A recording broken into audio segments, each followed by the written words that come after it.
आपने बहुत तीर्थ किया होगा, तीर्थ यात्रा किया होगा, बहुत जगह पर जाके अलग अलग देवी देवताओं का दर्शन किया होगा।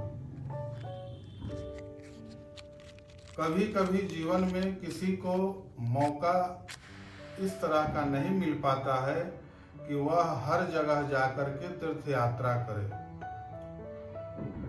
हर जगह पर तीर्थ यात्रा करे, या जो हमारा इस धर्म में तीर्थ यात्रा का विधान है वह अगर वह नहीं कर पाता है, वह व्यक्ति अगर उस चीज को पूरा नहीं कर पाता है, या कुछ व्रत विधान भी है कि यह हमको जरूर करना चाहिए अपने जीवन में, तो अगर वह नहीं कर पाता है तो पुराणों में कुछ मानस तीर्थ का वर्णन किया हुआ है। मानस तीर्थ और व्रत कि मानस तीर्थ अगर व्यक्ति कर लेता है तो उसको उस तीर्थ का भी फल मिलता है जहां वो नहीं जा पाता है। तो मानस तीर्थ का मतलब क्या है? मानस तीर्थ का मतलब है कि आपके मन की शुद्धि, और मन के शुद्धि के अनुसार अगर आप कुछ उस तरह का कार्य करते हैं तो वह आपका मानस तीर्थ हो जाता है। अब इसका हम आपको किस तरह से समझा जाए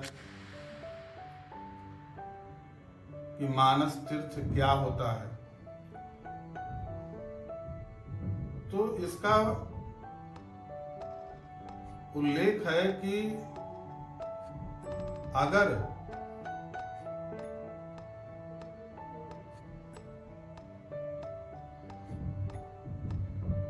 तीर्थों की अपेक्षा, हर तीर्थ के अपेक्षा मानस तीर्थ विशेष फल देने वाला होता है।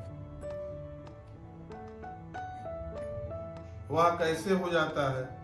तो राग द्वेष से रहित मन की स्वच्छता ही उत्तम तीर्थ है। यह वर्णन है कि राग द्वेष से रहित मन की स्वच्छता ही उत्तम तीर्थ है। साथ में सत्य, दया,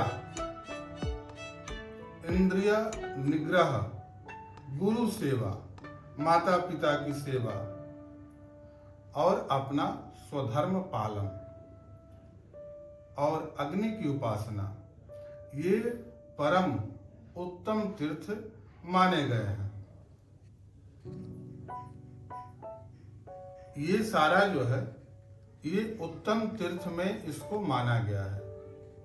अगर आप में ये सारा चीज है तो आप तीर्थ करे या ना करे आपको फल मिलेगा। तीर्थों का, मानस तीर्थों का जो हम तीर्थ करते हैं उससे भी श्रेष्ठतम फल मानस तीर्थ का होता है। और ये हम अपने इच्छा से नहीं बोल रहे हैं, इसका पुराणों में वर्णन किया हुआ है। अब आपको कुछ व्रत के बारे में भी बताते हैं कि अगर यह व्रत वह व्यक्ति करता है अपने जीवन स्वधर्म पालन में, तो वह व्यक्ति भी उन सारे तीर्थों का फल उसको मिल जाता है। दिन और रात में एक बार भोजन करना, दिन और रात में मिला करके एक बार भोजन करना, यह भी एक व्रत है। तो बहुत सारे लोग रात में भोजन नहीं करते हैं, तो उनको मान के चलिए कि वह उस व्रत युक्त है कि जो एक समय में ही भोजन करते हैं। पूर्णिमा और अमावस्या को एक बार भोजन करना।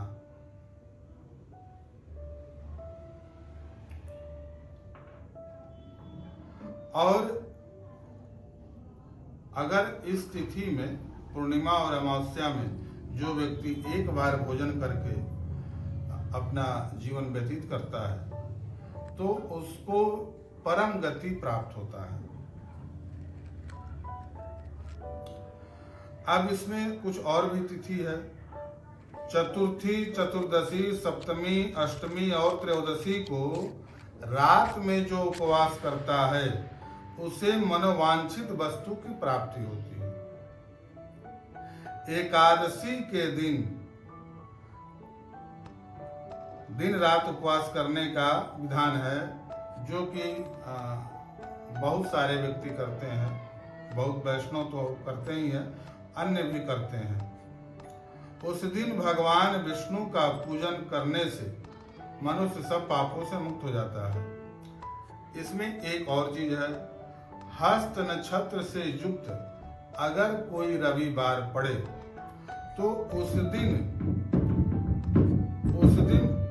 जो व्रत करता है, उस दिन जो रात्रि उपवास करता है, वह सौर नक्त व्रत का उसका फल उसको मिलता है और वह रोग मुक्त हो जाता है।